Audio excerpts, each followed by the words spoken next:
Let's talk a little Georgia recruiting. I'm lucky enough to have Rusty Mansell of Dogs HQ right here in the studio. I know he's not at the desk today. Our mics are down in Atlanta at the national championship game, but he is sitting just 15 feet away, and it's great to have him in studio coming off of a big weekend in Athens. There's a junior day. We're going to cover it all, but first, Georgia fans, do me a favor, slap that subscribe button for me. We're covering UGA recruiting all year long, so jump on board, hit subscribe. All right, we got Rusty. He's here. Show him. There he is. Rusty, big junior day in Athens over the weekend. Tyler Atkinson, Grayson linebacker, number 1 at the position. He was in town. What did we learn about Tyler Atkinson in this recruitment?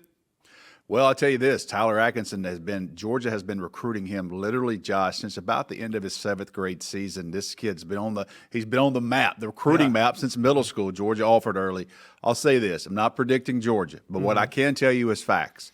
I don't know if I've ever covered a kid that's been on campus more in the first 5 years in a recruitment than Tyler Atkinson has been in Athens. I don't know what else he needs to see, but every single time he comes onto campus and that coaching staff, Kirby Smart, Glenn Schumann, those guys spend time with him, it becomes more valuable because it's getting close to decision time now that his class of 2026 is in focus. He's the number 1 player in the state of Georgia already in this class. He is officially on the clock. Tyler Atkinson, does this give you Justice Terry vibes? And here's what I'm saying. Ooh, be careful now. Everybody, this entire recruitment said Justice Terry is a Georgia lean through and through until he wasn't anymore. Yeah. And it seems like now maybe, Justice Terry, though, he took a lot of visits as well. So do you feel that comparison with Tyler Atkinson? I think it's a little early for any type of comparison with that. I will say this is a very high-profile player. He is going to take a lot of visits. I do not anticipate an early decision from him. He's going to take his June visits and probably sit down with his family and kind of digest this thing and decide if he's going to make a decision before the season or if he'll carry this thing into December. I know this. He's going to take a lot of visits. But, with Georgia, there is a familiarity there. Glenn Schumann has been locked in on him. I just don't know how many more visits he's going to take, but this is a guy that's highly coveted for a reason. He's one of the most complete linebackers I've covered in Georgia. And, Josh, I'll tell you this, the way he's wired, this kid absolutely loves football. Yeah, we got him and his father up in Nashville a couple weeks ago, and he is a football guy through and through. There's no doubt about it. All right. Let's talk about another prospect that we talk a lot about here on the Inside Scoop, and that's running back Javian Osborne. Yeah. He's out of the state of Texas. We have been talking about him a lot in terms of the Longhorns and the Michigan Wolverines, but this weekend when he was in Athens, he had a lot to say, and it seems like Georgia is now a real contender here. Yeah, I mean, if you're going to get somebody out of Texas like this, a highly recruited running back prospect like this, you've got to get him on campus and you got to give him in front and you got to spend some time with them. So, listen, it still may be Texas and Michigan quietly out in front for him, but these types of visits don't hurt, and you're able to sit down and have that real quality time with he and his family and show them the depth chart, show them different things. But you don't get a player out of Texas like that unless you get them on visits multiple times. Right.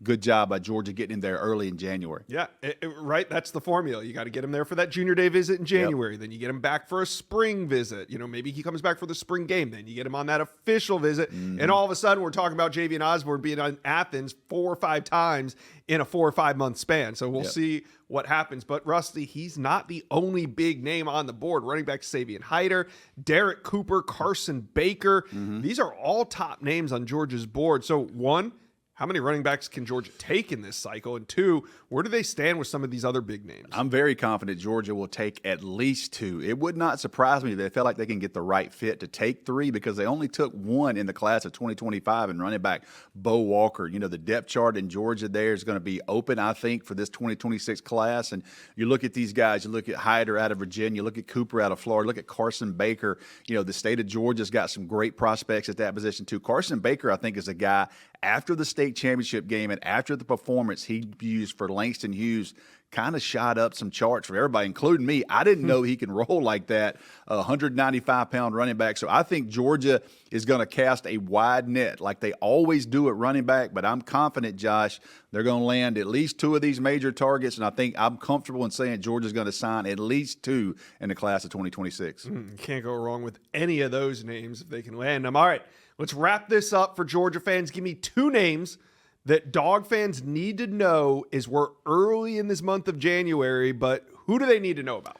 It's kind of hard. You know, the class of 2026 is starting to come into focus. The portal's pretty much over. Now people are starting to focus on the next crop, the 2026 guys. I'll give you two guys in state. Ryan Mosley, 6'2", 205-pound athlete out of Carrollton High School. Josh, he's one of these rare guys to me that can play offense or he can play defense. If Kirby Smart says, hey, it's your choice, they would take him at safety. They would take him at wide receiver, almost like they did with KJ Bolden. If KJ Bolden said, I want to play wide receiver at Georgia, Kirby Smart takes him 100%. So I think Ryan Mosley's a guy right now. I'm leaning toward wide receiver from Carrollton, but I do think Georgia would take him at any side of the ball. And the next guy is a guy that I recently learned about, and credit to Charles Power, our own 3 national guy.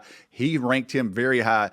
Ernest Rankings out of Southwest DeKalb High School, 6'6", 280-pound junior defensive tackle. I knew a little bit about him, but I really didn't get a chance to dig into his tape until recently. Already a top 10 player in the state for On 3. This is a guy that was in Athens this weekend, and you always talk about the big boys. You always talk about kind of when Georgia's rolling, they're rolling on defensive line, and you really want to land these in-state prospects. Josh, I'll give you a little insight here. One of the assistant coaches at his high school is, oh, by the way, of Quincy Carter, former Georgia Bulldog, big-time Georgia fan. He's a Southwest DeKalb legend.